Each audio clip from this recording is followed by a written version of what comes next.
আমার রব, এই রবি আমার সব।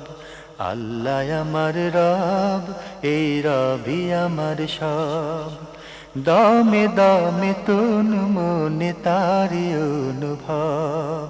তোমার দুনিয়াতে আমি যেদিকে তাকাই, অথই নিয়ামতে ডুবে আছি সবাই।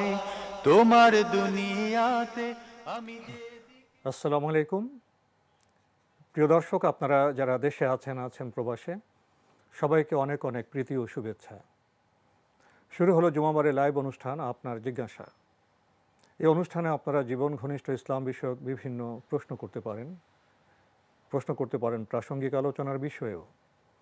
আমাদের আজকের প্রাসঙ্গিক আলোচনার বিষয় পারিবারিক পরিবেশ।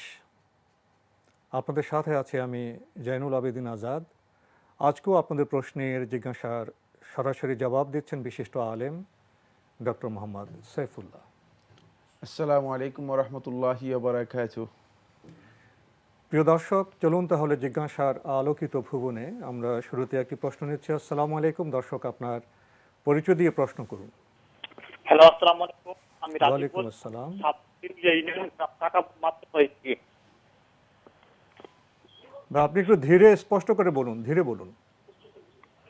জি, আমার প্রশ্নটা হচ্ছে যে আপনার এই যে আমরা যে মুরগি জবাই করি, জি, এখানে কি আপনার পুরুষ এবং মহিলারা মিলে কি মুরগি জবাই করতে পারবে কিনা? আরেকটি প্রশ্ন, ধন্যবাদ। সেটা হচ্ছে যে আপনি আশুরার তো রোজা কয়টা, 3টা না 2টা না 1টা? আমি এই বিষয়ে জানতে চাচ্ছি। ধন্যবাদ আপনাকে। আপনি তো শুরুতে একটি চমৎকার প্রশ্ন করলেন। মুরগি জবাই এখানেও জি নারী এবং পুরুষের প্রশ্ন। নারী এবং পুরুষ মিলে মুরগি জবাই করলে কি সেটা সহি বা শুদ্ধ হবে? হ্যাঁ, সই হবে না কেন? নারী এবং পুরুষ, নারী একাও জবে করতে পারবে, পুরুষও একা জবে করতে পারবে, নারী পুরুষ মিলেও জবে করতে পারবে।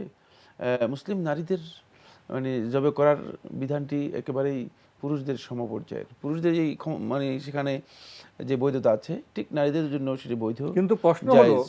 এইসব ক্ষেত্রে নারী এবং পুরুষের যে ব্যবধান, এটা কোত্থেকে সৃষ্টি হলো? কারা সৃষ্টি করলেন? ধর্ম তো বলেনি। না, এগুলো হয়তো কোনো কুসংস্কার হতে পারে। মানে তাও এই ব্যবধান আছে কিনা আমি জানি না, কোথাও নেই। আছে, আছে অনেক জায়গায়। আমার অভিজ্ঞতা আমি বলি, জি। গ্রামাঞ্চল বিভিন্ন এলাকায় বলে না, নারীরা জবাই করলে হবে না। হতে পারে না জানি কুসংস্কার এরকম হিসেবে হতে পারে, কুসংস্কারগুলো আছে। এ ধরনের কুসংস্কার হতে থাকতে পারে, কিন্তু এটি জায়েজ। এবং মুসলিম নারীরা শুধু এখানে নয়, তাদেরকে ইসলাম অনেকগুলো গুরুত্বপূর্ণ অধিকার দিয়েছে। তারা কি কুরবানির পশু জবাই করতে পারবে? তার মধ্যে তাদের জবে করতে কোনো নিষেধ নেই, সব ধরনের পশু জবে করতে পারবে। তাদের সেই সক্ষমতা থাকলে তাদের সেই জবাই করার অধিকার অবশ্যই আছে। আরেকটি প্রশ্ন করেছেন, পবিত্র আশুরা রোজা কয়টি? আশুরার রোজা যদি কেউ রাখতে চান, তিনি 3টিও রাখতে পারেন, 9, 10, 11, অথবা 2টি রাখতে পারেন, 9, 10, অথবা ইচ্ছা করলে তিনি শুধুমাত্র 10 তারিখে সিয়াম পালন করতে পারেন। এটি মুস্তাহাব বা সুন্নাত, এটি বাধ্যতামূলক নয়। যেমন রমাদান মাসের সিয়াম যেমনিভাবে আমাদের উপর ফরজ, মানে আশুরার রোজা তেমন ফরজ। এটা কয়টি রোজা মানে আমাদের উপর ফরজ করা হয়েছে ব্যাপারটি এমন নয়। কিন্তু কেউ যদি একটিও রাখেন তাও তার জন্য জায়েজ রয়েছে, শুধুমাত্র 10 তারিখে। মানে একটিও রাখতে পারবেন, দুটিও রাখতে পারবেন, 3টিও রাখতে পারবেন। জি। আমরা জানলাম। প্রিয় দর্শক, আসসালামু আলাইকুম। পরিচয় দিয়ে প্রশ্ন করুন। আসসালামু আলাইকুম। ওয়ালাইকুম আসসালাম। জি, আমার একটা প্রশ্ন আছে। কোত্থেকে কে বলছেন? আমার নাম তরিকুল, আমি ঢাকা থেকে বলছি। জি ভাইয়া, বলুন। আজান এবং জুমার নামাজ সম্পর্কে আমার একটা প্রশ্ন আছে। জি, এই আজান দেবার সময় প্রায় মসজিদে, আমি ঢাকায় প্রায় মসজিদে দেখেছি মুয়াজ্জিম সাহেবের হায়াল আস-সালাহ এবং হায়াল আল ফালাহ বলার সময় ডান দিকে এবং বাম দিকে মাথাটা কাত করে না। তো এটা কতটুকু? ওনারা বলেন যে এটা মুস্তাহাব, না পালন করলে কোনো আজানের কোনো সমস্যা নাই, যেহেতু মাইকে আজান দেই, এই জন্য এরকম করি। এটা হলো একটা প্রশ্ন। আর একটা হলো জুমার নামাজে এখন যেভাবে পড়ানো হয়, রাসূলুল্লাহ সাল্লাল্লাহু আলাইহি ওয়াসাল্লাম, আমার যদি ভুল না হয় তাহলে এরকম ছিল, রাসূলুল্লাহ সাল্লাল্লাহু আলাইহি ওয়াসাল্লাম, হযরত আবু বকর, হযরত ওমর এক আজানে নামাজ পড়েছেন। তো হযরত উসমান রাদিয়াল্লাহু আনহু এটা মানুষের সুবিধার জন্য 2টা করেছে। তো এখন যেহেতু মাইকে আজান দেওয়া হয়, তাহলে এটার কতটুকু প্রয়োজন আছে এখন? ধন্যবাদ আপনাকে। ওনার দুটি প্রশ্ন। মসজিদে যখন আজান দেওয়া হয় তখন মুয়াজ্জিন হাইল আসসালাহ হাইল ফালার সময় ডান এবং বাম দিকে কাত হন, এটা ঠিক আছে কি না? এবং ওনার বক্তব্য অনুযায়ী জুমার নামাজ আগে এক আজানে হতো, ওসমান রাদিয়াল্লাহু তাআলা আনহুর সময় দুটি আজানে হয় জুমার নামাজে। তো এখন যেহেতু মাইকের ব্যবস্থা আছে, ওনার প্রশ্ন হলো একটি আজান দিলে কি হবে জুমার নামাজে?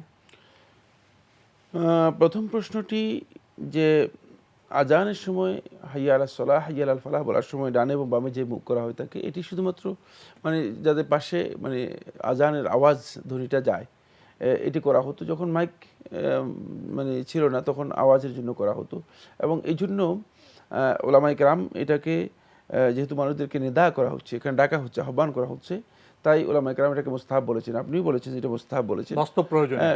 বাস্তব প্রয়োজনের তাগিদে। কিন্তু এটা যদি কেউ না করেন তাহলে আজানও হয়ে যাবে এবং তিনি গুনাহগারও হবেন না। মানে আজানের জন্য শর্ত নয় যে মানে হাইয়া আলাস সালাহ বলার সময় ডান দিকে এবং হাইয়া আল ফালাহ বলার সময় বাম দিকে মানে মুখ করতে হবে অথবা বাম দিকে মানে নিজেকে ফিরাতে হবে, এটি শর্ত নয়। যেখানে মাইকের ব্যবস্থা আছে সেখানে তো শব্দ অনেক দূর যাবে। অনেক দূর যাবে, কিন্তু এটা মূলত এই মানে আমলটুকু এভাবে জারি হয়ে এসেছে এবং ওলামায়ে কেরাম এটাকে মুস্তাহাব বলেছেন এই জন্য, যেহেতু প্রয়োজনের তাগিদে। এখন যেহেতু মাইক ব্যবহার করা হচ্ছে, এখন না করলেও কোনো অসুবিধা নেই এবং এটি নাজায়েজ কিছুই নয়। যদি কেউ করেন তিনি করতে পারেন, আর যদি কেউ না করেন তিনি না করলেও কোনো অসুবিধা হবে না, তার বাধ্যতামূলক কোনো বিষয়, বাধ্যতামূলক বিষয় নয়। দ্বিতীয় নম্বর যে বিষয়টি সেটা হলো জুমার সালাতের ব্যাপারেও তিনি একই প্রশ্ন করেছেন, প্রায় মানে কাছাকাছি প্রশ্ন।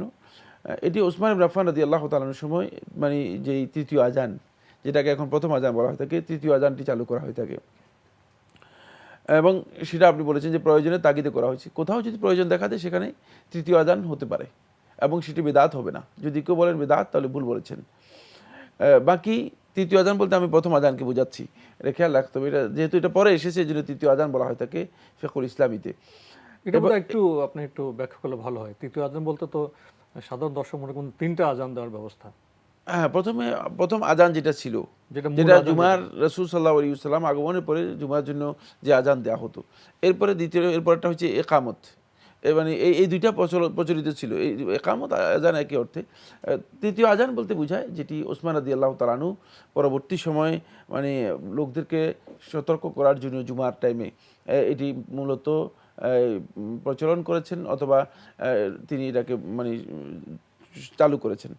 বাকি আসতেছে যেটা সেটা হলো এই তৃতীয় আজানটুকু, এটি মানে যদি কেউ দিতে পারে, আর প্রয়োজনে দেওয়াটা প্রয়োজন থাকলে অবশ্যই দিতে পারবে, কোনো অসুবিধা নেই। কিন্তু যদি কোনো প্রয়োজন না থাকে, যেমন তিনি বলেছেন এখন বর্তমানে মাইকের ব্যবস্থা আছে, তাহলে তৃতীয় আজানটি না দিলেও কোনো অসুবিধা নেই, কোনো সুন্নাহর মুখালাফাত হবে না, সুন্নাহর বিরুদ্ধে যাবে না। এবং না দেওয়ার বিষয়টিও যেহেতু রাসূল সাল্লাল্লাহু আলাইহি ওয়াসাল্লামের আমল এখানে রয়েছে, সুতরাং এই কাজটা করতে পারেন, অসুবিধা নেই। একটি বিষয় এখানে দৃষ্টি আকর্ষণ করা যেতে পারে, সেটা হচ্ছে এই মানে মাইক তো হয়েছে, মাইক হলেও মানে যেহেতু যে আজানটুকু রাসূল সাল্লাল্লাহু আলাইহি ওয়াসাল্লাম আসার পরে দেওয়া হতো, এই আজানের পরে মানে সমস্ত বেচা কেনার সব কিছুই হারাম হয়ে যাবে এবং সেখানে ইমাম খতিব আসবেন, খুতবা দেবেন। ফলে আগের যে আজানটা রয়েছে শুধুমাত্র লোকদেরকে সতর্ক করার জন্য, সতর্ক করার পরেও দেখা যায় যে দ্বিতীয় আজানে ইমাম খতিব দাঁড়িয়ে গেছেন, তারপরে আমাদের লোকেরা আসতেছে। তাহলে বোঝা গেল মাইকের সমস্যা নয়, মাইক থাকলেও চেতনার বিশাল সমস্যা রয়েছে। ফলে মানে প্রথম আজান যেটা দেওয়া হচ্ছে মানে সতর্ক করার পরেও দেখা যায় লোকেদের প্রস্তুতি, অলসতা ইত্যাদি রয়েছে। সেক্ষেত্রে আমি মনে করি যে অনেক ক্ষেত্রে প্রয়োজন, কোথাও কোথাও প্রয়োজন, কিন্তু যেখানে মানে প্রয়োজন নেই, লোকেরা আলহামদুলিল্লাহ জুমার তাগিদ সম্পর্কে বুঝতে পেরেছে, মানে আজান দেওয়ার সাথে সাথেই বা এর আগেই তারা এসে বসে থাকে, সেক্ষেত্রে আমার মনে হয় এটি বাধ্যতামূলক কিছুই না। তবে এই মাসআলাটিও আলেমদের মধ্যে একটি দীর্ঘ আলোচ্য মাসআলা। মূল কথা হচ্ছে তৃতীয় আজানটি যদি প্রয়োজন হয় দেওয়া যেতে পারে, তবে সুন্নাহ হচ্ছে যেটা সেটা হলো যেটা রাসূলুল্লাহ সাল্লাল্লাহু আলাইহি ওয়াসাল্লামের সময় ছিল, মানে প্রথম আজান এবং এরপরে রাসূল সাল্লাল্লাহু আলাইহি ওয়াসাল্লাম খুতবার জন্য দাঁড়িয়ে যেতেন, সেটাই হচ্ছে সুন্নাহ। আমরা আরেকটি টেলিফোন নিচ্ছি। আসসালামু আলাইকুম। দর্শক আপনার পরিচয় দিয়ে প্রশ্ন করুন। আসসালামু আলাইকুম ওয়া রাহমাতুল্লাহ। আমি নাসিমা বলছি ঢাকা থেকে। আমার প্রথম প্রশ্নটা হলো, আমরা যখন শপিং এ যাই তখন দুপুরে জোহরের নামাজের সময় হলে সব এখন তো প্রত্যেকটা শপিং মলেই নামাজের জায়গা আছে মাশাআল্লাহ, মহিলাদের জন্য আলাদা। তো সেক্ষেত্রে আমি যদি জোহরের নামাজে ফরজ নামাজ 4 রাকাত ওখানে পড়লাম, পরে বাসায় এসে কি আমি বাকি সুন্নত 4 রাকাত 2 রাকাত পড়লে কি মানে হবে কিনা, এটা একটা প্রশ্ন। আর একটা হলো যে কোমরে ব্যথার কারণে ওই দাঁড়িয়ে নামাজ পড়ার সময় আপনার রুকু দেওয়ার সময় কি আমি 2 হাঁটু মিশিয়ে রুকু দেওয়া যাবে কিনা, আমার খুব ব্যথা থাকে, ওইভাবে যদি আমি স্বাচ্ছন্দ্য বোধ করি, নাকি আমার তার থেকে রুকুতে না গিয়ে বসে পড়াই উত্তম হবে, তা একটু কাইন্ডলি জানাবেন। আমার আর একটা প্রশ্ন হলো, রাকাত লম্বা করার জন্য, প্রত্যেক রাকাত বিশেষ করে কিয়ামুল লাইল লম্বা করার জন্য আমাদের তো আর বড় বড় সূরা হচ্ছে না, ধরেন সূরা ফিল, সূরা কুরাইশ, সূরা ইখলাস আমি যদি একসঙ্গে পড়ি প্রথম রাকাতে, আবার দ্বিতীয় রাকাতে সূরা নাস, সূরা ফালাক, সূরা ইখলাস একসঙ্গে পড়ি রাকাত দীর্ঘ করার জন্য, সেটা হবে কিনা একটু কাইন্ডলি জানাবেন। ধন্যবাদ, আপনাকে বেশ কয়েকটি গুরুত্বপূর্ণ প্রশ্ন করেছেন। তো আমাদের মা বোনেরা তো প্রয়োজনে শপিং মলে যেয়ে থাকেন, জি, সেখানে উনি বলেছেন যে আলহামদুলিল্লাহ এখন প্রায় শপিং মলে মেয়েদের আলাদা নামাজের ব্যবস্থা হয়, সেখানে উনি যদি ফরজ 4 রাকাত পরে বাকি সুন্নত বাসায় এসে পড়েন, এতে কোনো অসুবিধা আছে? না, কোনো অসুবিধা নেই। আপনি ফরজের টাইমে যদি ফরজটা আদায় করে নেন, এটাই উত্তম। এবং ফরজটা আদায় করলেই আপনার দায়িত্ব আদায় হয়ে গেল। সুন্নাতের যদি আপনি কন্টিনিউ করতে চান, সেটি বাসায় গিয়েও আপনি আদায় করতে পারবেন। আর সুন্নাতের বিষয়গুলো, নফলের বিষয়গুলো গুরুত্ব দেওয়া হয়েছে বাসায় আদায় করার জন্য, যেহেতু বাসায় আদায় করলে সেখানে আপনি ধীরস্থিরভাবে মনোযোগের সাথে আদায় করতে পারেন, এই জন্য বাসায় আদায় করতে কোনো অসুবিধা নেই, এটি জায়েজ রয়েছে। আমাদের এই বোন আরেকটি প্রশ্ন করেছেন, হাঁটুতে ব্যথা, তো উনি রুকু দেওয়ার সময় যদি 2টা হাঁটু মিশিয়ে রুকু দেন তাহলে উনি একটু ভালো অনুভব করেন, এটা ঠিক হবে নাকি উনি বসে নামাজ পড়বেন? দুইটা হাঁটু মিশিয়ে, হাঁটুতে এমনি নর্মালি রুকুতে গেলে তো একটু ফাঁক থাকে, তো ওনার ব্যক্তিগত অবস্থায় 2টা হাঁটু যদি উনি মিলিয়ে যদি রুকুতে যান তাহলে ওনার ব্যথাটা কম হয়, উনি এটা করবেন না বসে নামাজ পড়বেন? না, আপনি যদি মানে রুকু করার মতো অবস্থা থাকে, হাঁটু মিশিয়েও যদি আপনি রুকু করতে পারেন, তাহলে আপনার জন্য উত্তম হচ্ছে রুকু করা। ফাত্তাকুল্লাহ মাস্তাতাতুম, তোমরা আল্লাহ রাব্বুল আলামিনকে ভয় করো যতটুকু তোমাদের সাধ্যে কুলায়। সুতরাং আপনার সাধ্যানুযায়ী, সামর্থ্য অনুযায়ী আপনি যদি রুকু করতে পারেন, মানে যদি সেই পরিপূর্ণ রুকু নাও করতে পারেন, যতটুকু সম্ভব ততটুকু করলেই আপনার আদায় হয়ে যাবে। আল্লাহ তাতেই সন্তুষ্ট হবেন। সেক্ষেত্রে বসার প্রয়োজন নেই, মানে আপনি দাঁড়িয়ে কিয়াম করবেন, তারপর রুকু করবেন, যেহেতু এই দুটি আপনি করতে পারছেন যতটুকু সম্ভব, এটি আপনার জন্য জায়েজ রয়েছে। আর এই মাসালাটি মূলত ওজরের মাসালা। ওজরের ক্ষেত্রে মানে একজন ব্যক্তি তার যতটুকু সাধ্যের মধ্যে আছে ততটুকু করলেই যথেষ্ট। আপনি যদি রুকু পরিপূর্ণরূপে না যেতে পারেন, আপনি যদি কতটুকু যান তাহলেই আপনার যথেষ্ট হয়ে যাবে, যেহেতু ওজরের মাসালাটি আল্লাহ সুবহানাহু ওয়া তাআলা সহজ করে দিয়েছেন। এক্ষেত্রে জুলুম নিজের উপরও করা যাবে না, মানে সেটা নিজের সাধ্যের বাইরে কোনো অবস্থায় কোনো ব্যক্তিকে তাকলিফই দেওয়া হয় না। আল্লাহ রাব্বুল আলামিন কাউকে মানে তার সাধ্যের বাইরে অতিরিক্ত কোনো দায়িত্বই দেন না, সুতরাং প্রশ্নই নেই যে নিজের উপর নিজে জুলুম করবে। কিন্তু এটা আপনার জন্য জায়েজ রয়েছে, যেহেতু আপনার ওজর রয়েছে।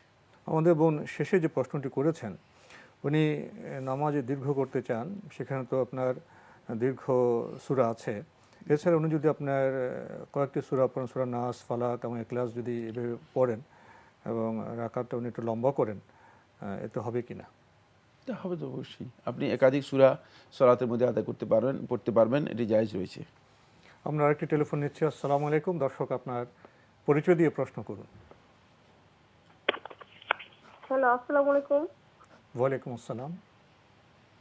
জি, আমি কি ওই বিবাহিত সম্পর্কে কোনো প্রশ্ন করতে পারি?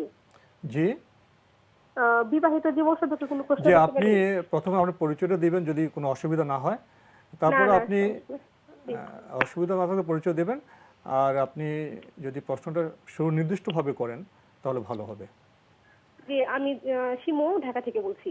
জি, আমার বিয়ে হয়েছে 2 মাস হয়েছে, কিন্তু আমার কোনো বড় বোন নেই, প্লাস আমার মা নেই। এখন আমি বুঝতে পারছি না যে স্বামী সহবাস করার পর যে গোসলের নিয়মটা আছে, সেই গোসল সম্পর্কে ইসলামী শরীয়তের ভাষায় কি আছে আসলে, এই জন্য আমি নামাজটা পড়তে ভালোভাবে জি, পড়তে জি, পারতেছি জি, না। জি, এখন যদি ধন্যবাদ। দয়া করে বলতেন। জি জি, ধন্যবাদ আপনাকে। ফরজ গোসল প্রসঙ্গ। জি জি আমি বুঝতে পারি না। ধন্যবাদ। আসলে এই বিষয়গুলো সম্পর্কে বিস্তারিত আপনার বই থেকে যদি মানে জেনে নেন তাহলে এটি সবচেয়ে উত্তম। আমরা এখানে ইম্পর্টেন্ট যে সমস্ত প্রশ্নগুলো আছে সেগুলোকে আমরা সবচেয়ে বেশি গুরুত্ব দেই, যেটা হয়তো আপনি বই থেকে তালাশ করে খোঁজ করে বের করতে আপনার জন্য কষ্ট হতে পারে। এগুলো একেবারে যে কোনো বইয়ের মধ্যেই আপনি রয়েছে আপনার কাছে পাবেন। যে কোনো একটা ভালো বই যদি আপনি ফিকহের উপর নেন সবচেয়ে উত্তম। গোসলের মূলত মানে ইসলামী বিধান হচ্ছে, ইসলাম তহারাতের জন্য গোসল করার জন্য সর্বপ্রথম শর্ত করেছে যেটি নিয়ত করতে হবে। দ্বিতীয় হচ্ছে মানে পবিত্র হওয়ার জন্য নিয়ত করছি। পবিত্র হওয়ার জন্য আপনি নিয়ত করবেন। দ্বিতীয় হচ্ছে সেটা হলো আপনি প্রথমেই মানে দুই হাত যদি আপনি মানে ধুয়ে নেবেন, দুই হাতের কবজি পর্যন্ত আপনি 3 বার ধুয়ে নেবেন। তারপরে আপনি স্বাভাবিকভাবে মানে নাকে পানি দেবেন এবং গড়গড়া করবেন। এবং আপনি স্বাভাবিক যেভাবে উজু করে পা না ধুয়ে মানে স্বাভাবিক যেভাবে উজু আছে হাত ধুলেন, কুলি করবেন, কুলি করবেন, নাকে পানি দিবেন, মুখ ধৌত করবেন, কনুই ধোবেন, তারপর মাসে করবেন। মানে স্বাভাবিকভাবে শুধুমাত্র পা না ধুয়ে যেভাবে উজু করে সেভাবে উজু করবেন, নাকে পানি দেবেন এবং গড়গড়া করবেন, অবশ্যই করতে হবে। এরপর আপনি পুরা শরীর আপনার মানে পানি ঢেলে দিবেন এবং যাতে করে পুরা শরীরে আপনার পানি পৌঁছে এটি আপনি নিশ্চিত করবেন, মানে মাথা থেকে একেবারে পা পর্যন্ত পুরোটাই। এটা একেবারেই সহজ পদ্ধতি, এটাই গোসলের জন্য মানে স্বাভাবিক নিয়ম। এবং ইসলামী শরীয়তের মধ্যে এটাকে নিয়তের সাথে সম্পৃক্ত করা হয়েছে এই জন্য যেহেতু এটি তাহারাতের বিষয়, পবিত্রতার বিষয়, তাই প্রথমে তাহারাতের জন্য আপনি নিয়ত করবেন। আমার সারা গায়ে ভয়ে পানি ঢালুন যাতে সব অপবিত্র দূর হয়ে যায়। খুবই সহজ বিষয়। আমরা আরেকটি টেলিফোন নিচ্ছি। আসসালামু আলাইকুম। দর্শক আপনার পরিচয় দিয়ে প্রশ্ন করুন। হ্যালো, আসসালামু আলাইকুম। ওয়ালাইকুম আসসালাম। আমি ঢাকা থেকে বলছি, জুরাইন থেকে বলছি। জি বলুন।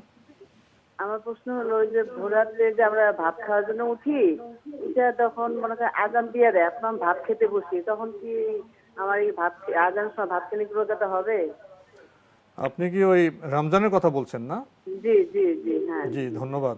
আর একটা প্রশ্ন হলো যে আচ্ছা, কোরআন শরীফে যে আলিফ লাম ওই যে প্রথম পৃষ্ঠা পড়াটা, ওটা কি আমি নামাজের সঙ্গে ওটা পড়তে পারবো? ওই যে আলিফ লাম মিম জালিকাল, এটা কি আমি পড়তে পারবো নামাজের সঙ্গে? জি জি জি ধন্যবাদ আপনাকে। উনি রমজান প্রসঙ্গে কথা বলছেন। আমাদের পবিত্র রমজান মাস তো আমাদের সামনে চলে আসছে। তো আলহামদুলিল্লাহ আমাদের দর্শকরা এখন থেকে সচেতন হচ্ছেন, রমজান আসার আগে হয়তো প্রস্তুতি নিচ্ছেন। আমরা তাদের এই মনোভাবকে স্বাগত জানাই। যখন রাতে সেহরি খেতে ওঠেন, আজান হয়ে গেলে কি সেহরিটা কন্টিনিউ করতে পারবেন? সেহরি খেতে পারবেন? না, আজান হয়ে যাওয়ার পর আর কন্টিনিউ করবেন না। যতটুকু খেয়েছেন যথেষ্ট। আজান হয়ে যাওয়ার পর আর কন্টিনিউ করবেন না। বেশিরভাগ ক্ষেত্রে দেখা যায় যে ওয়াক্ত হয়ে যাওয়ার পর আজান দেওয়া হয়ে থাকে। সুতরাং মানে আপনি আজান হয়ে যাওয়ার পরে আর কন্টিনিউ করবেন না, খাবেন না। কোনো কোনো আলেম বলে থাকেন যে আপনি খাচ্ছেন, হঠাৎ আজান হয়ে গেল, পাত্রে কিছু খাবার অবশিষ্ট রয়ে গেছে, অবশিষ্টটা শেষ করতে পারবেন। এই কথা কি ঠিক? মানে এটা একটা বক্তব্য উনি রয়েছে, কিন্তু মোদ্দা কথা হচ্ছে যেহেতু তিনি কনফার্ম হয়ে গেছেন, তার মানে আজান হয়ে গিয়েছে, তিনি এটাকে ছেড়ে দিবেন। ছেড়ে দিতে পারেন, অসুবিধা নেই। না খাওয়াটাই ভালো। জি, না খাওয়াটাই উত্তম। উনি আরেকটি প্রশ্ন করেছেন যে পবিত্র কোরআনে যে সূরা আছে কোথাও শুরুতে আলিফ লাম মিম আছে, তো এটা কি নামাজেও পড়বেন আলিফ লাম মিম? এটি আয়াত, নামাজে পড়বেন মানে না, আমরা অর্থ না বুঝলেও এটি আয়াত, কোরআনের একটা শব্দ বাদ দেওয়া যাবে না। কালাম। সুতরাং এটি সালাতের মধ্যে পড়লে রাসূল সাল্লাল্লাহু আলাইহি ওয়াসাল্লাম বলেছেন আলিফ লাম মিম বললে আপনি প্রত্যেকটি অক্ষরে 10 করে 30টি নেকি পাবেন। সুতরাং এটি মানে একেবারে স্পষ্ট করে আব্দুল্লাহ ইবনে মাসউদ রাদিয়াল্লাহু আনহু বর্ণিত সহিহ হাদিসের মধ্যে স্পষ্ট করে রাসূল সাল্লাল্লাহু আলাইহি ওয়াসাল্লাম উল্লেখ করেছেন। সুতরাং এটাতে পড়বেন অবশ্যই, যেহেতু এটা কোরআনের আয়াত, প্রতিটি অক্ষরই পড়তে হবে আমাদের। আমরা আরেকটি টেলিফোন নিচ্ছি। আসসালামু আলাইকুম। দর্শক আপনার পরিচয় দিয়ে প্রশ্ন করুন। ওয়ালাইকুম আসসালাম, আমি আসিয়া বলছি বাড়িদারা থেকে। জি বলুন। আমার প্রথম প্রশ্ন হচ্ছে আকিকা না করলে কি কোনো গুনাহ হবে? জি। আর দ্বিতীয় প্রশ্নটা হচ্ছে যে হাজবেন্ড যখন বিয়ে করে দেনমোহর দেওয়া এটা ফরজ, কিন্তু অনেকেই দেন না, আর স্ত্রী যদি মারা যায় দেনমোহর শোধ করা হয় না, এটা কিভাবে মানে হবে সেটা একটু জানাবেন। আর 3 নম্বর প্রশ্নটা হচ্ছে আমার ছেলের নাম হচ্ছে কামাল আহমেদ। এই নামটা কি? আমার ছেলের নাম হচ্ছে কামাল আহমেদ। কামাল আহমেদ। আচ্ছা, কামাল। জি, কামাল আহমেদ। নামটা কি ঠিক আছে কিনা এটা একটু জানাবেন। হ্যাঁ বোন, আপনার প্রথম প্রশ্ন আকিকা না দিলে কোনো গুনাহ হবে কিনা? না, আকিকা না দিলে গুনাহ হবে না। আকিকা দেওয়ার বিষয়টি সুন্নাহ। রাসূলুল্লাহ সাল্লাল্লাহু আলাইহি ওয়াসাল্লাম অত্যন্ত গুরুত্ব দিয়েছেন। তাই গুরুত্ব দেওয়াটাই এখানে সবচেয়ে বেশি মানে একজন মুসলিমের ইমানের দাবি। আকিকার সাথে শিশু সন্তানের যে কল্যাণ জড়িত আছে, এটাকে আমরা উপলব্ধি করি, এটা একটু বলবেন? হ্যাঁ, রাসূলুল্লাহ সাল্লাল্লাহু আলাইহি ওয়াসাল্লাম হাদিসের মধ্যে বলেছেন যে মানে স্পষ্ট করে আল গুলামু মারহুনুন বিআকিকাতিহি, যে নবজাতক তার আকিকার সাথে সে আবদ্ধ। যখন আকিকা করা হয় তখন তাকে এখান থেকে উন্মুক্ত করে দেওয়া হয় তাকে। এতে আসলে তার কল্যাণ, তার জীবনের জন্য বড় ধরনের কল্যাণ নিহিত আছে। তাই আকিকার গুরুত্ব দেওয়া হয়েছে ইসলামে অনেক বেশি। বরং একদম ওলামায়ে কেরাম এটাকে ওয়াজিবও বলেছেন, যদিও ওয়াজিবের ব্যাপারে মানে আলেমদের মধ্যে দ্বিমত রয়েছে, কিন্তু এটি অত্যন্ত গুরুত্বপূর্ণ সুন্নাহ। এটাকে পালন করা মানে ইমানের দাবি, কোনো সন্দেহ নেই। আর বিশেষ করে সন্তানের কল্যাণ তো আমরা চাই, সবাই চায় যে সন্তান নবজাতকের কল্যাণের বিষয় এর সাথে জড়িত থাকার কারণে মূলত এই কাজটি করাটাই হচ্ছে উত্তম, কোনো সন্দেহ নেই। তবে গুনাহ হবে না। যদি কেউ মনে করেন যে না, এটা না দিলে গুনাহ হবে, শুদ্ধ নয়, তাদের একেবারে সামর্থ্য নাই থাকে, না সামর্থ্য নেই, তার উপর আকিকাই নেই। আকিকা সেটা। জি, সামর্থ্য নেই, তার উপর আকিকা নেই। জি, আরেকটি প্রশ্ন করেছেন যেখানে আমাদের সমাজ চিত্র স্পষ্ট হয়েছে যে বিয়েতে তো স্বামীর কর্তব্য দেনমোহর দেয়া, ওনার বক্তব্য হলো অনেকে দেনমোহর দেন না, এই একটি বিষয়, এটা কেমন? আরেকটা, দেনমোহর দেওয়ার আগে যদি স্ত্রী ইন্তেকাল করেন তাহলে স্বামী সেটা কিভাবে পরিশোধ করবেন? দেনমোহর যদি কেউ না দেন তাহলে তিনি হারাম করলেন, এবং এই কাজটি অত্যন্ত গর্হিত কাজ। কিয়ামতের দিন এটি আদায় করতে হবে, যেহেতু হকুল ইবাদ, এটা বান্দার হকের সাথে সম্পৃক্ত, এবং স্ত্রীর হক নষ্ট করার কারণে কিয়ামতের দিন এটা নিজের আমলনামা থেকে পরিশোধ করা ছাড়া কোনো উপায় থাকবে না। এক্ষেত্রে যদি দেনমোহর তার সাধ্যের বাইরে হয় তাহলে সম্ভব হলে স্ত্রী থেকে ক্ষমা নিতে পারেন যে আমার পক্ষে আর সম্ভব হচ্ছে না, এটি আমার সাধ্যের বাইরে অতিরিক্ত। তাহলে স্ত্রীর সাথে আলোচনা করে সেটাকে স্ত্রী যদি ক্ষমা করে দেয় যে ঠিক আছে, যতটুকু সম্ভব দিয়েছি আর বাকিটা দিতে পারিনি, তাহলে স্ত্রী যদি ক্ষমা করে দেয় এটি জায়েজ রয়েছে। আরেকটি বিষয় হচ্ছে মানে স্ত্রী যদি মারা যায়, দেনমোহর না দেওয়া হয় তাকে, সেই ক্ষেত্রে স্ত্রীর পক্ষ থেকে সেটা আল্লাহর রাস্তায় তিনি মানে সাদাকা করে দেবেন, এবং তিনি আল্লাহ রাব্বুল আলামিনের কাছে ক্ষমা চাইবেন যে আমি এই হকটুকু আদায় করার ইচ্ছা ছিল কিন্তু আদায় করতে পারিনি, মানে সামর্থ্যের কারণে অথবা কোনো সঙ্গত কারণে। যদি কেউ আদায় করতে না পারেন তাহলে তিনি তার পক্ষ থেকে সাদাকা করে দেবেন, যাতে করে স্ত্রীর পক্ষ থেকে, যাতে করে কিয়ামতের দিন মানে তার এই যে মানে দেনমোহর যেটা আদায় করেনি, এই আদায় ওই সাদাকা থেকে এটাকে আল্লাহ সুবহানাহু ওয়া তাআলা মানে এটাকে মিটিয়ে দেন, পূরণ করে দেন। জি, দায় মুক্তির জন্য। আবার এক্ষেত্রে আরেকটি কাজ করা যেতে পারে, সেটা হলো মানে তার এই সম্পদটুকু রয়েছে মানে স্বামীর কাছে, মানে স্ত্রীর সম্পদটুকু রয়ে গিয়েছে, সেটা যারা সংশ্লিষ্ট ওয়ারিশ আছে, ওয়ারিশদের হাতে সেটাকে আপনি মানে প্রত্যাবর্তন করতে পারেন। হ্যাঁ, যে বলতে পারেন যে হ্যাঁ এই পাওনাটুকু আমার কাছে সে মানে রয়ে গিয়েছে, আমি দিতে পারিনি, এখন এই টাকাটা মানে লোকদের মধ্যে বিতরণ, যারা হক অনুযায়ী, ওয়ারিশদের হক অনুযায়ী মানে বিতরণ করে দিতে পারবেন। বোন, আমরা তো নামের অর্থ বলতে চাই না, কারণ এই গুরুত্বপূর্ণ অনুষ্ঠানে আমাদের নামের অর্থ বলা শুরু করে দিই তাহলে এটা হয়তো একটি নাম প্রচারের বা অর্থ জানা অনুষ্ঠানে পরিণত হবে। আমরা শুধু এটুকুন বলতে পারি, কামার আহমেদ এই নামটা কি ঠিক আছে? হতে পারে, এ ধরনের নাম হতে পারে। জি, কামার শব্দের অর্থ কি? কামার হলো চাঁদ, চন্দ্র। আমরা একটি টেলিফোন নিচ্ছি। আসসালামু আলাইকুম। জি, আসসালামু আলাইকুম। ওয়ালাইকুম আসসালাম। হ্যাঁ জি, আমি শরীয়তপুর থেকে আবু ইউসুফ কামাল বলছি। জি ভাইয়া বলুন। হ্যাঁ, আমি জানতে চাচ্ছি যে আমাদের ইসলাম ধর্মে ইবাদতখানা যেগুলো, যেমন খানকা শরীফ, তারপরে মসজিদ, আমাদের দেশে যে প্রচলিত খানকা শরীফে নামাজ পড়া হয়, ওজিফা কালাম করা হয়, এতে কি কোনো সমস্যা আছে, বা ইসলামের দৃষ্টিকোণ থেকে এর সমর্থন কতটুকু? জি জি, আরেকটা হলো যে দাড়ি প্রসঙ্গে, দাড়ি সর্বনিম্ন কতটুকু লম্বা করা প্রয়োজন? জি জি স্যার, আরেকটা প্রশ্ন আমি করতে চাচ্ছি স্যার।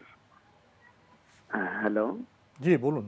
হ্যাঁ, যে আরেকটা হলো যে আমাদের দেশে যে আমরা আকিকা দিই, এই আকিকার বিষয়টা যদি একমাত্র যেহেতু প্রশ্ন করা হয়ে গেছে, আমি আর এটা প্রশ্ন করতে চাচ্ছি না। তো আরেকটা, আমাদের দেশে যে পীর মুরিদের যে বিষয়গুলো আছে, যেমন তাবলিগের একটা কিতাবের মধ্যে আমি পড়ছি পীর ধরা লাগবে, এবং খানকা শরীফের কথা বলা হয়েছে তাবলিগের ফাজাইল আমলের মধ্যে, সেই ক্ষেত্রে পীর কি ধরা লাগবে কিনা, কামেল মোকাম্মেল পীরের কাছে? ইবাদতখানা বলতে তিনি কি বোঝাচ্ছেন সেটা? যেখানে ইবাদত করা হয়।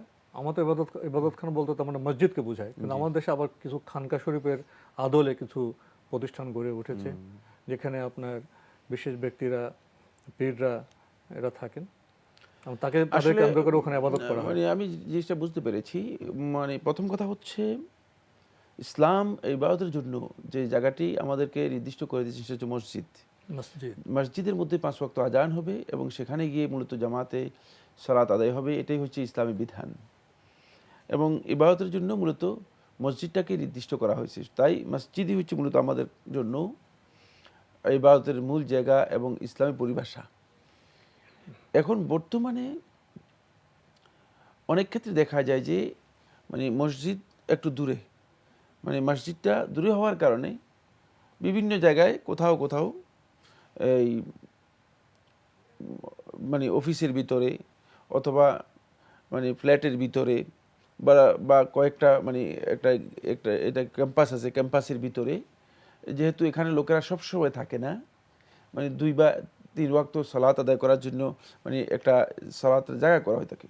এটাকে পরিভাষায় ঘর বলে, এটাকে পরিভাষায় বলা হয় থাকে মুসাল্লা, মানে যেখানে নামাজ আদায় করা হয় থাকে, কিন্তু মসজিদ হিসেবে এটাকে নির্মাণ করা হয়নি। এই মুসাল্লা মূলত মসজিদের হুকুমের মধ্যে অন্তর্ভুক্ত, যেহেতু এখানে সালাত আদায় হয় এবং জামাত হয়ে থাকে, এই জন্য মসজিদের হুকুমের মধ্যে অন্তর্ভুক্ত। সেখানেও আপনি সালাত আদায় করতে পারেন, কোনো অসুবিধা নেই। এটাকে আপনি যেই নাম দেন না কেন, যদি ইবাদতখানা নাম দেন তাও দিতে পারেন, এটা ফার্সি শব্দ হবে ইবাদতখানা। আর যদি কেউ নামাজ ঘর বলেন অথবা নামাজের স্থান বলেন অথবা মুসাল্লা বলেন, যেটাই বলেন না কেন, এটি মুসাল্লা সালাতের জায়গা এবং এটা মসজিদের হুকুমের মধ্যে আসবে, এটাকে মসজিদ হিসেবে ধরা হবে। বাকি একটি শব্দ বলেছেন, সেটি হচ্ছে খানকাহ। খানকাহ শব্দটি মূলত খানেগাহ থেকে এসেছে, এটা ফার্সি শব্দ, এটা ফার্সি শব্দ, খানেগাহ থেকে এসেছে। খানেগাহ শব্দের অর্থ হচ্ছে মূলত যেখানে খাওয়া হয়। এই খানেগাহটা এর পরিচয় দিতে গিয়ে যে যারা উল্লেখ করেছে সুফি দর্শনের বিশ্বাসীদের মানে দৃষ্টিভঙ্গি অনুযায়ী, তারা এভাবে উল্লেখ করেছে, হুয়াল মাকান আল্লাযী ইয়ানকাতিউ ফীহি আল মুতাসাউফ আও সুফি লিল ইবাদা, মানে যেই স্থানে সুফি দর্শনে বিশ্বাসী, সুফি সাধক নিজের ইবাদতের জন্য লোকদের কাছ থেকে বিচ্ছিন্ন হয়ে মানে যে স্থানে অবস্থান নেই, এটা হচ্ছে খানকা। তো এই যে খানকা যেটা আবিষ্কার করা হয়েছে, এটি আদৌ ইসলামী পরিভাষা নয়, আমি বলেছি শব্দটাই ফার্সি থেকে এসেছে। বাকি এর যেই কনসেপ্ট, এটা চালু হয়েছে ইসলামের মধ্যে অনেক পরে, যখন সুফিবাদীদের মানে আত্মপ্রকাশ হয়েছে, ইসলামের নামে সুফি দর্শনকে মানে চর্চা করা মানুষ শুরু করেছে, সেখান থেকে আরম্ভ করে মূলত এই খানকা ভিন্ন একটা পরিভাষা ইসলামের মধ্যে দেওয়া হয়েছে। এটি মূলত ইবাদতের জন্য শুদ্ধ নয়, বরং ইবাদত হবে আপনি যদি যে সমস্ত নফল ইবাদত আছে সেগুলোর জন্য উত্তম স্থান হচ্ছে আপনার ঘরে, আপনি ঘরে সেটা করতে পারেন। আর জামাতের সাথে যদি ইবাদত যেগুলো রয়েছে সেগুলো যে ফরজ ইবাদত যেগুলো, সেগুলোর জন্য আপনার মসজিদ রয়েছে। সুতরাং ভিন্ন খানকা আবিষ্কার করার দরকার নেই। কেউ যদি ব্যক্তিগতভাবে তার জন্য খানকা আবিষ্কার করে থাকেন, সেটা তার একান্ত ব্যক্তিগত দৃষ্টিভঙ্গি, কিন্তু ইসলামী দৃষ্টিভঙ্গিতে মূলত এই পরিভাষা হচ্ছে একটাই, সেটা হলো মসজিদ, যেটা ইবাদতের জন্য মূলত নির্মাণ করা হয়ে থাকে বা তৈরি করা হয় থাকে। আপনি তো খানকার একটি পরিচয় দিলেন, কিন্তু আমাদের সমাজে এখন খানকার বিচিত্র রূপ লক্ষ্য করা যাচ্ছে। ব্যক্তিকে কেন্দ্র করে তার কিছু সঙ্গপাঙ্গ থাকেন, তারা মিলেমিশে এখানে একটি আবহ সৃষ্টির চেষ্টা করেন এবং সেখানে অর্থনৈতিক লেনদেন হয়, নিজস্ব তরিকা বলা হয়। আমরা লক্ষ্য করেছি, আমরা তো ইসলামে যে কোনো বিষয়কে গ্রহণ করব রাসূল সাল্লাল্লাহু আলাইহি ওয়াসাল্লাম মানহাজ অনুযায়ী। রাসূল সাল্লাল্লাহু আলাইহি ওয়াসাল্লামের সময়ে বা সাহাবাদের সময়ে তো এরকম কোনো খানকার ব্যবস্থা ছিল না। না, এটা ইসলামের কোনো যুগেই ছিল না। কিন্তু এখন তো আমি বলেছি সুফি দর্শন যখন মানে আত্মপ্রকাশ করেছে, সুফি দর্শনের শুরুতে ছিল না, পরবর্তী সময় এটি মূলত আবিষ্কার হয়েছে। স্পষ্ট করেছেন। এখন তো আমাদের দেশে খানকার বিচিত্র রূপ, এবং সেখানে বিচিত্র ব্যক্তিরা বিভিন্নভাবে তারা তাদের ইবাদতবন্দি করছেন, তারিখের কথা বলছেন। এগুলি কি সিরাতুল মুস্তাকিমের পথ না বিভ্রান্তির পথ? এটি যে সহজ যে পথ, সোজা যে পথে, পথে তো এটা নেই, আমি বলে দিয়েছি। আর মানে এটা হলো হয়তো ডানে গিয়েছে অথবা বামে গিয়েছে, মানে মূলত ডান এবং বামের এই রাস্তাগুলো সম্পর্কে রাসূলুল্লাহ সাল্লাল্লাহু আলাইহি ওয়াসাল্লাম স্পষ্ট করে বলেছেন, হাযিহি সুবুল ওয়া আলা কুল্লি সাবিলিন শাইতানুন ইয়াদউ ইলাইহি। এইগুলো হচ্ছে তোমাদেরকে যে সমস্ত রাস্তা থেকে নিষেধ করা হয়েছে সেগুলো, ডান এবং বামে যেগুলো গিয়েছে। ওয়া আলা কুল্লি সাবিল, প্রত্যেকটা রাস্তার উপর একজন শয়তান দাঁড়িয়ে আছে তোমাদেরকে সেদিকে নিয়ে যাওয়ার জন্য চেষ্টা করছে, সেদিকে আহ্বান করছে। তাই এই রাস্তাগুলো মূলত সরল সহজ যে রাস্তা রয়েছে এই রাস্তা থেকে বিচ্যুত। আমাদের এই ভাই আরেকটি প্রশ্ন করেছেন, দাড়ি কমপক্ষে কতটুকু রাখলে হবে? ওয়াজিব পালনের জন্য দাড়ি মানে ছেড়ে দিলেই, তিনি হলক না মানে করলেই, রেখেছেন, শেভ না করে রেখেছেন, এটুকু বুঝলে হলক না করলেই দাড়ি তার ওয়াজিব হুকুম আদায় হয়ে যাবে। কিন্তু সুন্নাহ তরিকা হচ্ছে দাড়ি ছেড়ে দেয়া, এবং রাসূলুল্লাহ সাল্লাল্লাহু আলাইহি ওয়াসাল্লাম ছেড়ে দিয়েছেন মর্মে সহিহ হাদিস সাব্যস্ত হয়েছে। রাসূলুল্লাহ সাল্লাল্লাহু আলাইহি ওয়াসাল্লাম কখনো দাড়ি ছোট করেছেন মর্মে কোনো হাদিস বা কোনো বর্ণনা রেওয়ায়েত আসেনি। অনেকে দাড়ির দৈর্ঘ্য প্রশ্ন হবে, এক মুষ্টির কথা বলেন যে এক মুষ্টির বেশি হলে কেটে ফেলো। এটি অনেকগুলো ইজতিহাদ এখানে রয়েছে, তবে আব্দুল্লাহ ইবনে ওমর রাদিয়াল্লাহু তাআলা আনহু এক মুষ্টির উপর কেটেছেন মর্মে হাদিস দ্বারা সাব্যস্ত হয়েছে। তো মূল বিষয়টা হলো দাড়ির যে ওয়াজিবিয়াত, যে ওয়াজিব যেটা, সেটা দাড়ি রাখলে হয়ে যাবে, বুঝতে হবে যে দাড়ি তিনি রেখেছেন। জি, উনি শেষে যে প্রশ্নটি করেছেন এটি দীর্ঘ আলোচনার অপেক্ষা করে, কিন্তু সেই সময় তো আমরা দিতে পারবো না। এখানে আসলে অবাক বিষয় হলো, ইসলাম বা নবী সাল্লাল্লাহু আলাইহি ওয়াসাল্লাম আমাদের যে গ্রন্থ পড়তে বলেছেন, পবিত্র কোরআন এবং সহিহ হাদিস, সুন্নাহ অনুসরণ করতে বলেছেন, লক্ষ্য করা যে আমরা সেদিকে না গিয়ে বিভিন্ন ব্যক্তির আমরা গ্রন্থ পড়ছি, বিভ্রান্ত হচ্ছে। প্রসঙ্গত আমাদের ভাই পীর ধরতে হবে, মুরিদ হতে হবে, এরকম একটি বাধ্যবাধকতার কথা বললেন একটি গ্রন্থের প্রসঙ্গে, ফাজাইল আমল এই গ্রন্থে নাকি লেখা আছে। আসলে কি ইসলাম এ ধরনের পীর ধরতে হবে, মুরিদ হতে হবে, এরকম বিষয় কি কোরআন হাদিসে আছে? না, পীর ধরতে হবে অথবা মুরিদ হতে হবে এই তো কোনো নির্দেশনা মূলত রাসূলুল্লাহ সাল্লাল্লাহু আলাইহি ওয়াসাল্লাম আমাদেরকে দেননি।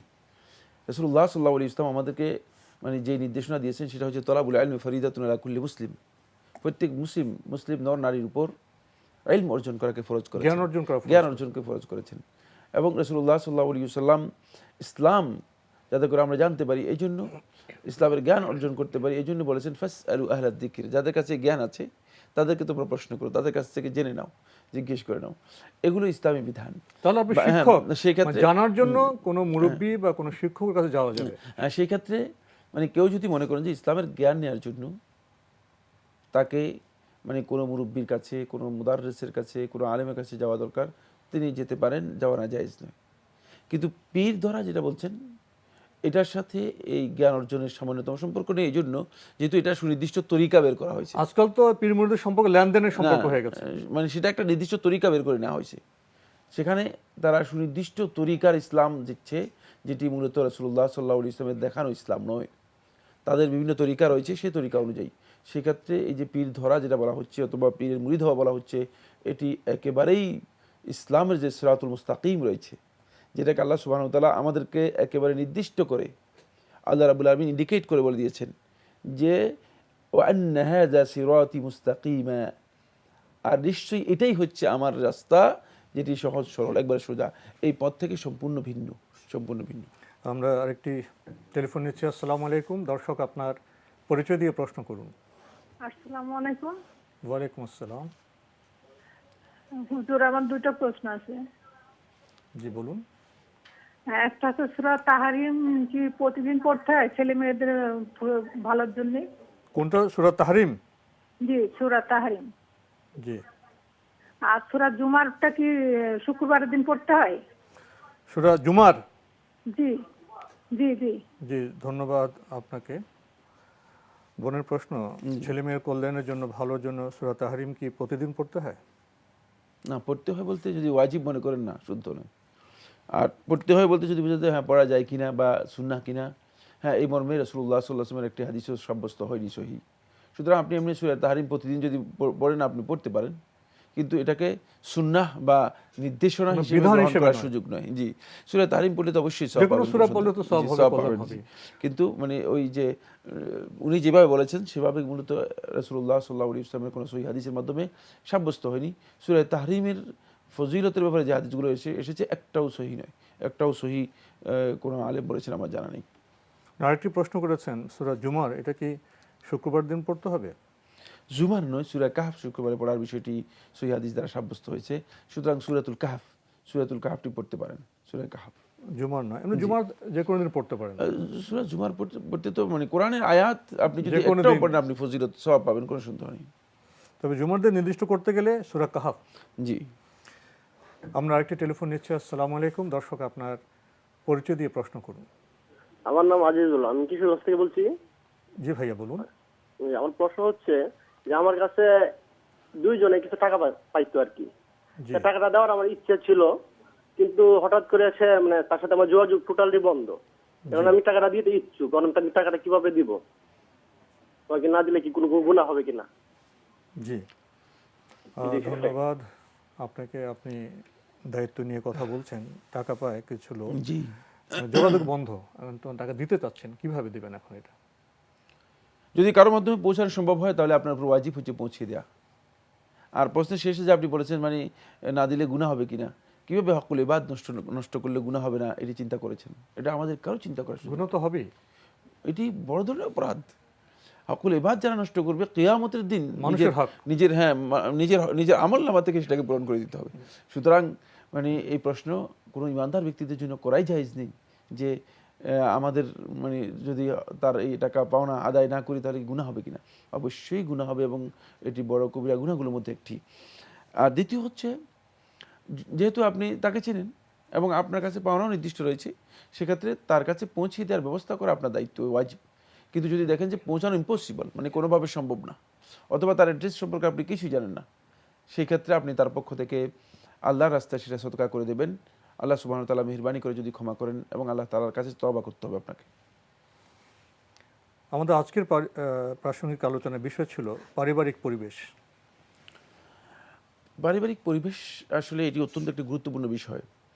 প্রথম কথা হচ্ছে মানে পরিবার মূলত মানুষদের ঈমান, তাদের আমল, তাদের আখলাক এবং তাদের যেই এথিক্স রয়েছে, নৈতিকতা, এটাকে গ্রো করার জন্য সবচেয়ে বেশি ভূমিকা পালন করে থাকে। তাই পরিবার তো শিক্ষার মূল সূতিকা। তাই এখানেই মূলত সত্যিকার দ্বীনি পরিবেশ অপরিহার্য। এক্ষেত্রে সবচেয়ে গুরুত্বপূর্ণ বিষয় হচ্ছে এই যে দ্বীনি পরিবেশ যদি পরিবারের মধ্যে না থাকে তাহলে সেখানে কোনোভাবেই একক ব্যক্তি দ্বীনের উপরে সুপ্রতিষ্ঠিত থাকতে পারবে না। এটি নানা ধরনের সমস্যা সেখানে তৈরি হবে। এজন্য মুসলিম পরিবারগুলোর মধ্যে ইসলামী পরিবেশ তৈরি করার জন্য চেষ্টা করতে হবে। ইসলামী পরিবেশ যদি আপনি তৈরি করতে চান তাহলে সেখানে সবচেয়ে বড় গুরুত্বপূর্ণ বিষয় হচ্ছে মানে পরিবেশ তো শুধুমাত্র কয়েকজন মানুষের নাম নয়, পরিবেশ আমাদের আশেপাশে যা আছে সবকিছু কিন্তু পরিবেশের মধ্যে অন্তর্ভুক্ত। সেক্ষেত্রে শিক্ষার পরিবেশ থাকা দরকার। সেক্ষেত্রে আমাদের সবচেয়ে বড় পরিবেশ মানে যেটা থাকা দরকার সেটা হচ্ছে আমাদের নৈতিকতাকে ধ্বংস করে, আমাদের আখলাককে ধ্বংস করে, চরিত্রকে ধ্বংস করে অথবা আদর্শকে ধ্বংস করে এমন কোনো কাজ মানে পরিবারের মধ্যে, এমন কোনো জিনিস পরিবারের মধ্যে থাকা মানে রাখতে পারবে না। আলোচনা যেতে পারছি না। বর্তমানে একটি গুরুত্বপূর্ণ বিষয় হলো পরিবারে দেখা যাচ্ছে ডিজিটাল কালচারটা, স্মার্টফোন বলি, টেলিভিশন বলি বা সেখানে প্যাড বলি, যে বলি, এগুলো এত সময় নিচ্ছে এবং ওগুলো নানা রকমের সংক্রমণ ঘটাচ্ছে। অথচ এই ডিজিটাল বা প্রযুক্তি ব্যবহারের ক্ষেত্রে পরিবারের তেমন ব্যবস্থাপনা লক্ষ্য করা যায় না। তো এর কারণে পরিবারের সদস্যরা নানাভাবে ক্ষতিগ্রস্ত হচ্ছেন, বড়রা ক্ষতিগ্রস্ত হচ্ছেন, ছোটরা ক্ষতিগ্রস্ত হচ্ছেন। তো এই প্রযুক্তি ব্যবহারের ক্ষেত্রে কি পরিবারের কোনো ব্যবস্থাপনা থাকা প্রয়োজন নয়? অত্যন্ত গুরুত্বপূর্ণ বিষয়।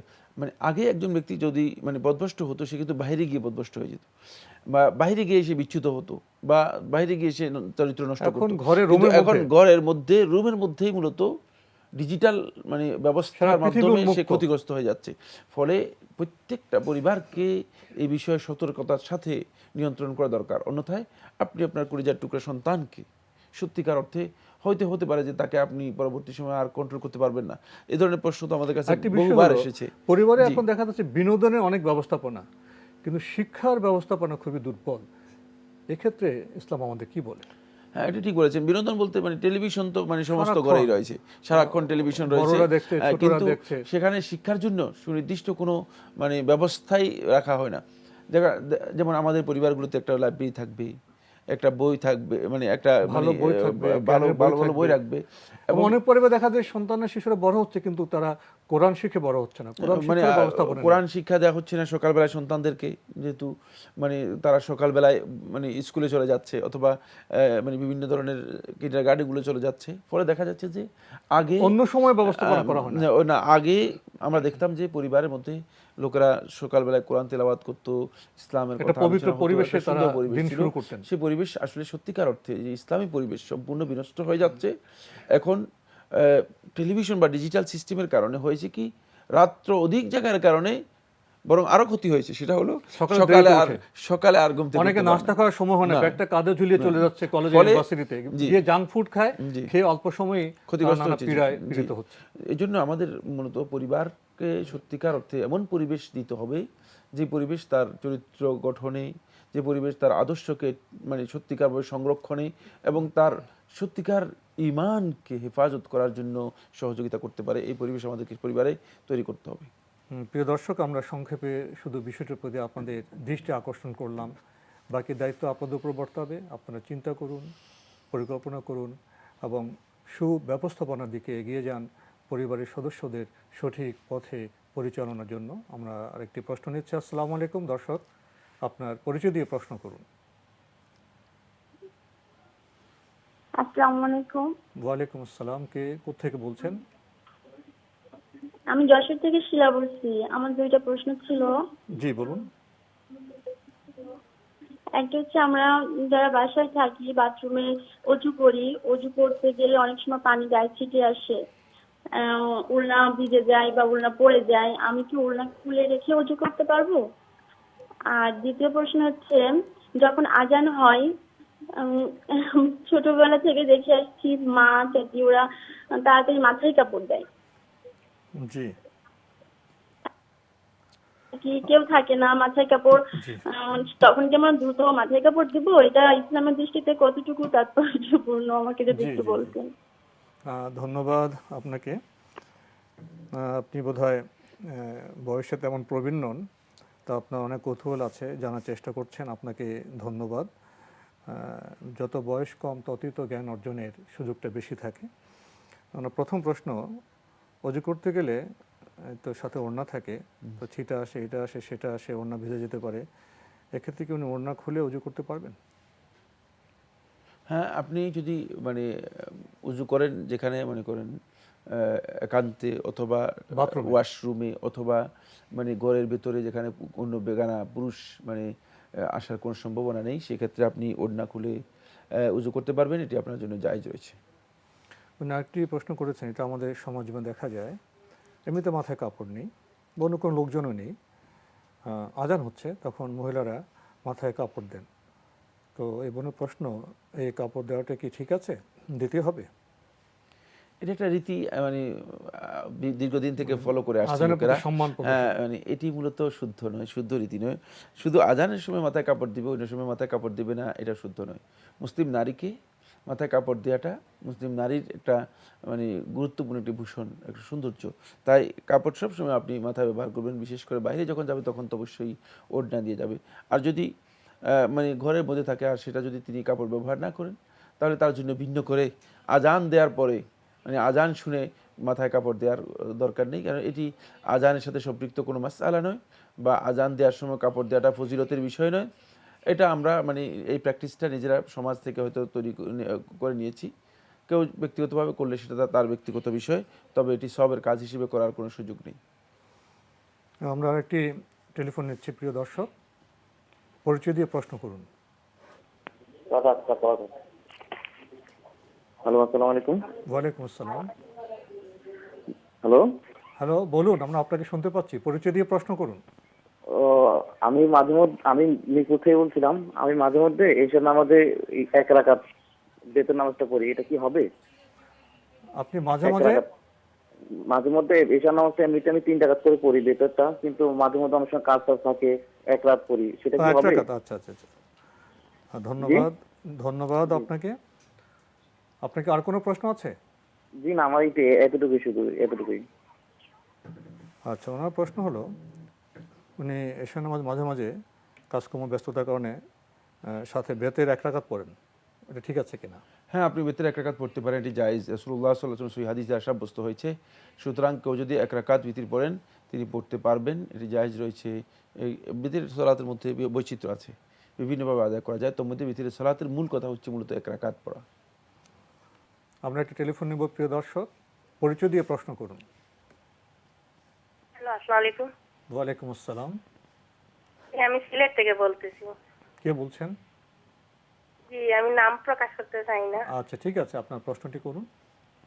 আমার প্রথম প্রশ্ন হলো নাম নিয়ে, আর দ্বিতীয় হলো তালাক নিয়ে। প্রশ্ন শুরু করুন। প্রশ্নটা হলো প্রথম যে নাম, আমার দুইটা ছেলে, একটার নাম রাখছি মুহাইমিন, একটা দ্বিতীয়টার নাম রাখছি মুসাউইর।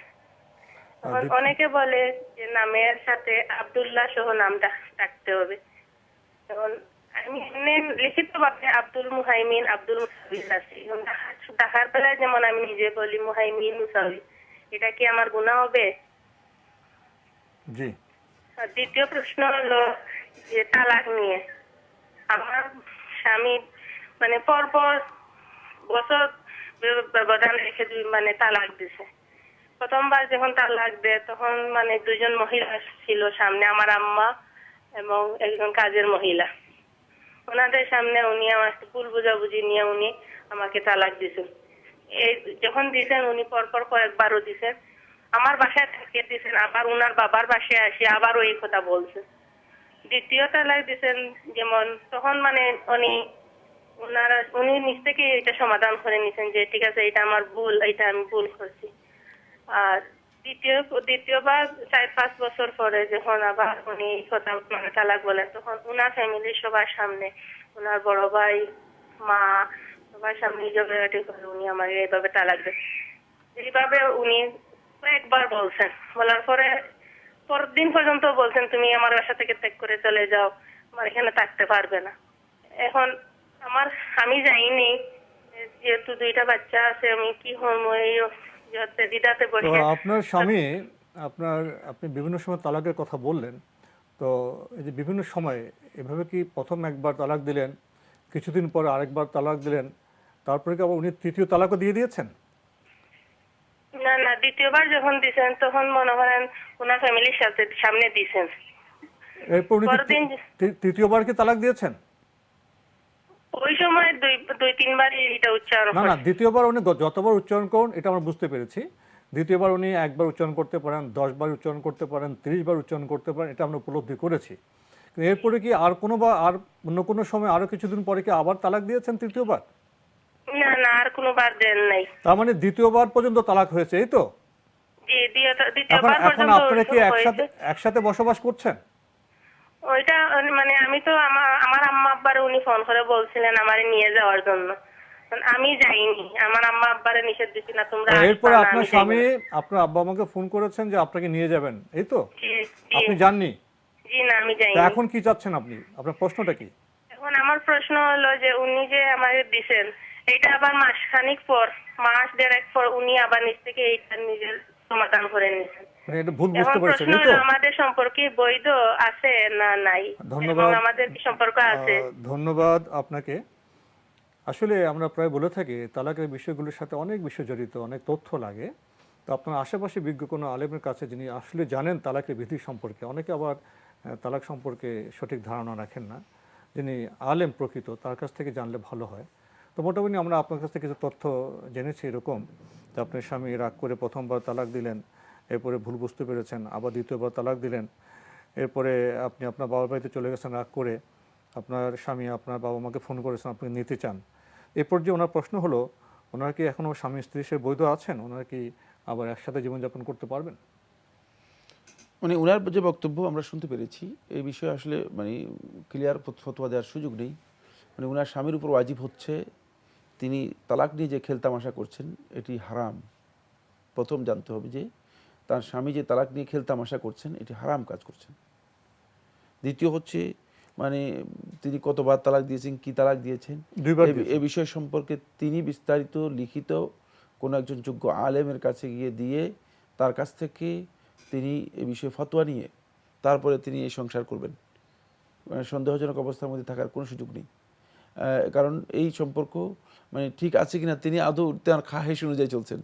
আপনি কি লক্ষ্য করেছেন যে মানে তালাক দিয়েছেন এরপরে খাহেশ অনুযায়ী চলছেন? ব্যাপারটি এমন নয়, এই বিষয়গুলো জানা দরকার। মানে এটা কোনো হাসি ঠাট্টার বিষয় না। আপনি হাসি ঠাট্টা উপহাস করেন, কিন্তু তালাক নিয়ে কেন? মানে তালাককে আপনি মানে ঠাট্টার বস্তুতে কেন পরিণত করলেন? এই কাজটি একেবারেই শুদ্ধ হয়নি, এটা তাকে বুঝতে হবে। তিনি যে বিবরণ স্বামীকে দিয়েছেন, বুঝতে হবে। তিনি যে বিবরণ দিয়েছেন এই বিবরণে মানে আরও এক তালাকের সুযোগ আছে, মানে আরও এক তালাকের সুযোগ রয়েছে। সেক্ষেত্রে মানে তার বিবরণ থেকে যতটুকু আমরা বুঝতে পেরেছি যে 2 বার তালাক দেওয়া হয়েছে, থার্ড টাইম তালাক দেয়নি। যদি থার্ড টাইম তালাক দেয় তাহলে এই স্বামী স্ত্রীর সম্পর্ক সম্পূর্ণ হারাম বা অবৈধ হয়ে যাবে। 4 নম্বর যে বিষয়টি আমি দৃষ্টি আকর্ষণ করব সেটা হচ্ছে এই যে আসলে আমাদের সমাজের মধ্যে অনেকেই মানে তালাক এর মানে বিষয়গুলোকে না বুঝার কারণে মানে এটাকে একেবারেই সাধারণ বিষয় হিসেবে গ্রহণ করে নিচ্ছেন। এটা কিন্তু সাধারণ বিষয় না। অধিকাংশ ওলামায়ে কেরামের বক্তব্য অনুযায়ী তার তালাক হয়ে গিয়েছে এবং সম্পর্ক হারাম হয়ে গিয়েছে। সুতরাং সেখানে সতর্কতার বিষয় আছে, মানে এটি আমাদের খেলতামাশার বিষয় না। তালাককে উপহাস বা ঠাট্টার বিষয় হিসেবে গ্রহণ করা এটা অত্যন্ত গঠিত কাজ। আমরা লক্ষ্য করে আসছি যে ইদানিং অনেক প্রশ্ন এইভাবে আসছে যে মানে তালাকটা কিছুই না। অনেকে আবার তালাকের বিষয়গুলো নিয়ে খেলতামাশা করেন, যদি যদি সত্যিকারভাবে তিনি মুসলিম হয়ে থাকেন তাহলে আল্লাহর বিধানকে মেনে নেওয়া তার উপর ওয়াজিব। তাকে অত্যন্ত সতর্কতা অবলম্বন করার দরকার রয়েছে।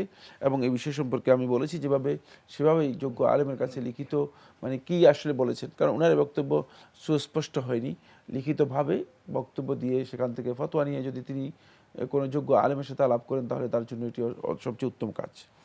তো আমরা ওনার যে বর্ণনা পেলাম সেখানে যদি বিষয়টা এরকম হয় যে দ্বিতীয় তালাক হয়েছে, তৃতীয় তালাক হয়নি, ওরা ধ্বংসটা করতে পারেন, সেক্ষেত্রে কি ওনাদের নতুন করে কোনো আক্ট করতে হবে?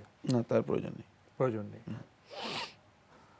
উনি আরেকটি প্রশ্ন করেছিলেন যে কেউ কেউ বলেন ওনার এক ছেলের নাম মোহাইমেন, আবদুল্লাহ রাখতে হবে।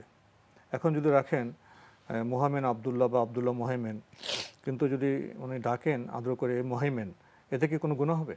না, এটি জায়েজ, কোনো গুনাহ নেই। জি, আমরা আরেকটি টেলিফোন নিচ্ছি। আসসালামু আলাইকুম। দর্শক, আপনার পরিচয় দিয়ে প্রশ্ন করুন।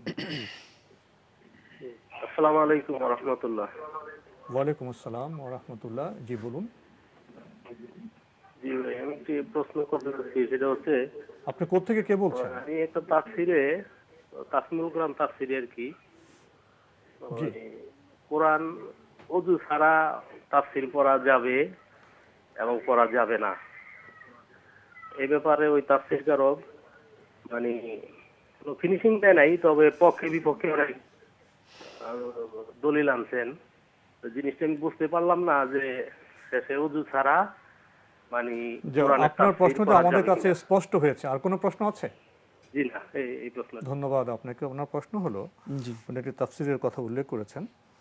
তাফসিরকারক সেখানে বলেছেন যে অজু ছাড়া পড়া না পড়া নানা মতামত দিয়েছেন।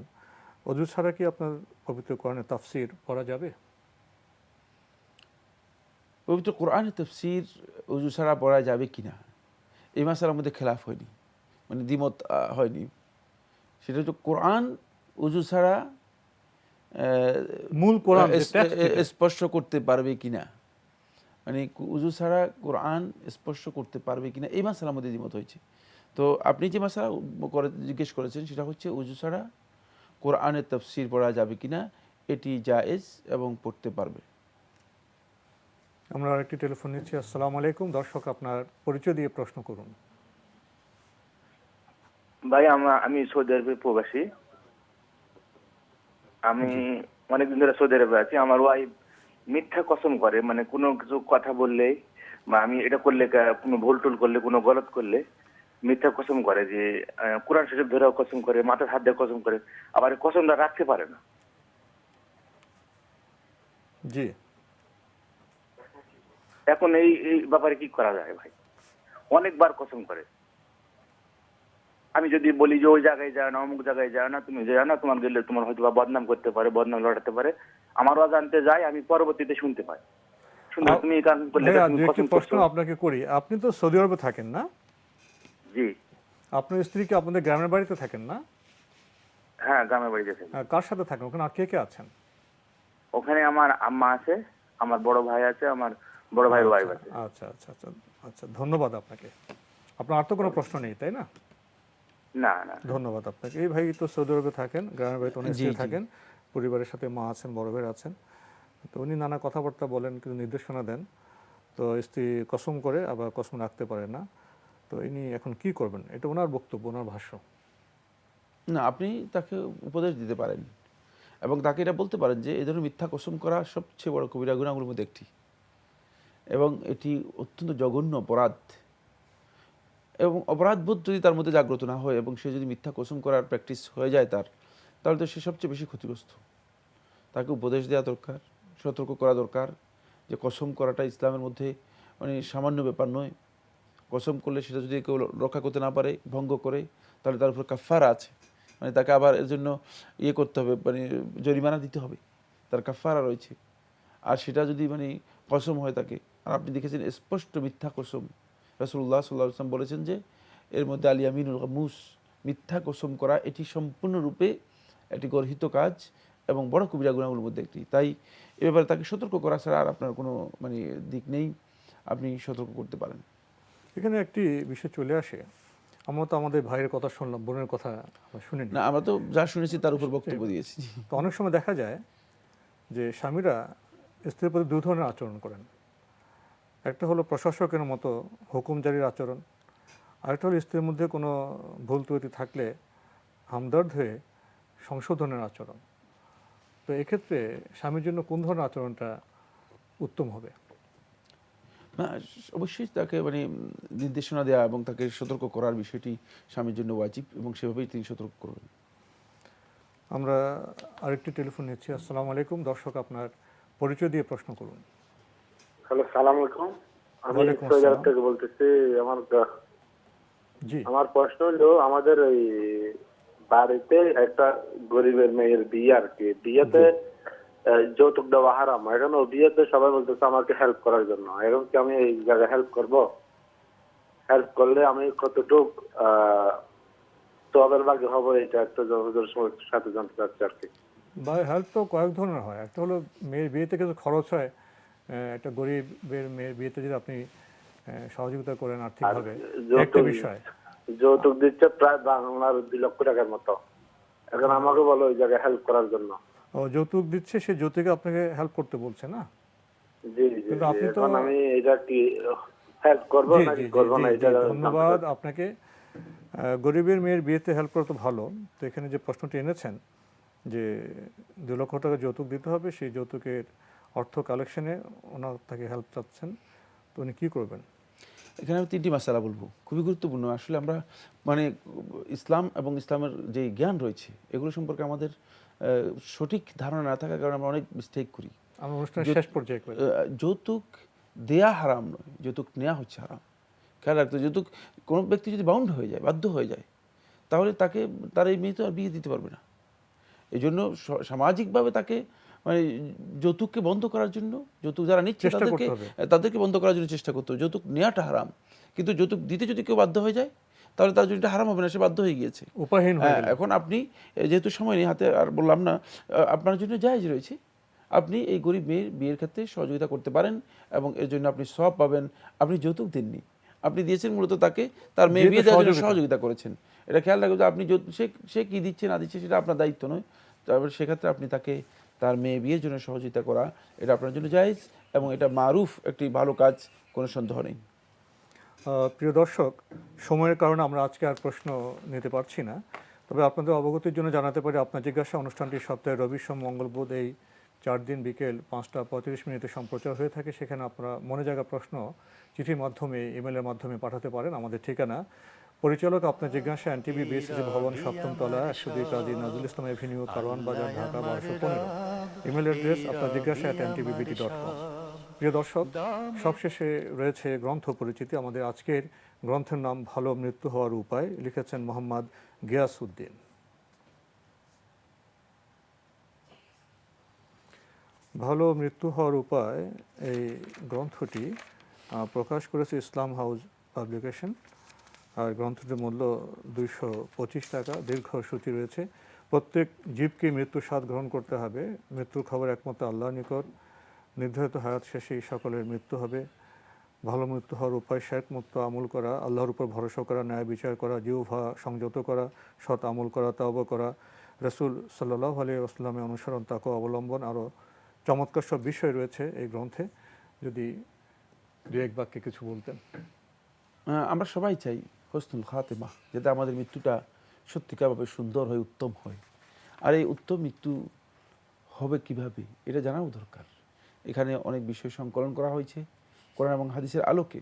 সেটা আমরা যদি সত্যিকারভাবে উপলব্ধি করে নিজেদের জীবনে বাস্তবায়ন করতে পারি, তাহলে আমাদের এই পৃথিবী থেকে যাওয়াটা হবে অত্যন্ত সুন্দর। যেভাবে আমরা এসেছিলাম পৃথিবীতে অত্যন্ত সুন্দরভাবে পৃথিবী থেকে আমরা বিদায় নিতে পারবো। আজকে আমাদের এখানে শেষ করতে হচ্ছে। আপনাকে অনেক ধন্যবাদ। আপনাকে অবশ্যই ধন্যবাদ। প্রিয় দর্শক, আসুন আমরা গ্রন্থ পাঠ করি। দেখা হবে ইনশাল্লাহ আগামী জুমাবার একই সময়ে। প্রিয় দর্শক, আপনারা আমাদের অনুষ্ঠান এনটিভি অনলাইনেও দেখতে পারবেন। ভিজিট করুন www.ntvbt.com। দর্শক, আপনারা সবাই নিরাপদে থাকুন শান্তিতে। আসসালামু আলাইকুম। আল্লাহ আমার রব, এই রবি আমার সব। আল্লাহ আমার রব, এই রবি আমার সব। দমে দমে তুন মনে তারি অনুভব। তোমার দুনিয়াতে আমি যেদিকে তাকাই, অথই নিয়ামতে ডুবে আছি সবাই।